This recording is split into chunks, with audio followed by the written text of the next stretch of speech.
বাড়ি ফেরার পথে দুষ্কৃতীদের হাতে গুলিবিদ্ধ এক ব্যবসায়ী গুরুতর অবস্থায় ভর্তি মালদা মেডিকেল কলেজ হাসপাতালে। তার বাড়ি দক্ষিণ দিনাজপুর জেলার বংশীহারি থানার বুনিয়াদপুর এলাকায়। জানা যায়, কাঁচা সবজি ব্যবসায়ী মনোজিৎ মণ্ডল প্রতিদিনের মতো সোমবারে ব্যবসার টাকা কালেকশন করে ছোট 4 চাকা গাড়ি একাই ড্রাইভ করে হরিরামপুর থানার অন্তর্গত দৌলতপুরের মেহেদিপাড়া থেকে বাড়ি ফিরছিলেন রাত্রি 9:30 নাগাদ। দুটো বাইকে 4 জন দুষ্কৃতী পেছনে ফলো করতে করতে কর্তিপাড়া মোড়ে ব্যবসায়ীকে লক্ষ্য করে গাড়িতে গুলি ছোড়ে।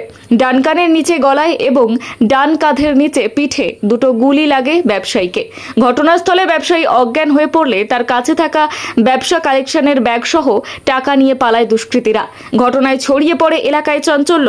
ব্যবসায়ীকে উদ্ধার করে প্রথমে গাজল স্টেট জেনারেল হাসপাতালে ভর্তি করা হয়। অবস্থার অবনতি দেখে ডাক্তার মালদা মেডিকেল কলেজ এবং হাসপাতালে রেফার করে। বর্তমানে মালদা মেডিকেল কলেজে তিনি চিকিৎসাধীন রয়েছেন। পুরো ঘটনার তদন্ত শুরু করেছে পুলিশ।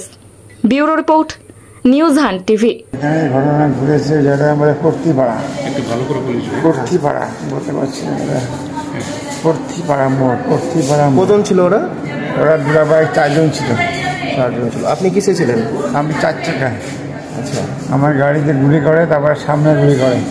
গাড়িতেও গুলি করে? হ্যাঁ, গাড়ির সামনে কাজটা গুলি করে ভেঙে দিয়েছিল। কটার সময় হয়েছিল? আমার কাছে টাকার ব্যাগ ছিল, টাকা ছিল কিছু, নিয়ে নিচ্ছিল সব।